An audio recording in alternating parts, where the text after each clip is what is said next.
শুভেন্দু অধিকারীর খাস তালুকে বিজেপিতে ভাঙন, ঘর গোছাতে এবার তড়িঘড়ি বৈঠক ডাকলেন বিরোধী দলনেতা। গতকালই তৃণমূলে হলদিয়ার বিধায়কের যোগদান, বৃহস্পতিবার হলদিয়াতে বৈঠক ডেকেছেন শুভেন্দু অধিকারী। দলের নেতা কর্মীদের নিয়ে বৈঠক ডেকেছেন শুভেন্দু অধিকারী। শুভেন্দু অধিকারীর খাস তালুতে বিজেপিতে ভাঙনের পরই তড়িঘড়ি বৈঠক ডাকলেন শুভেন্দু অধিকারী।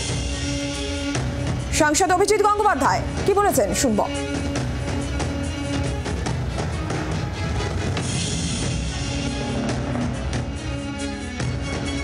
এই তাপসী যদি চলে না যেত তাকে তাড়িয়ে দেওয়া হতো, সে বুঝেই গিয়েছিল যেভাবে ধরা পড়েছে জোচ্চুরি প্রতারণা।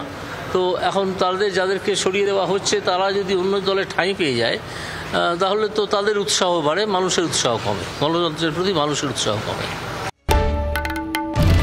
বাংলার আওয়াজ, বাঙালির আবেগ, জি 24 ঘন্টা।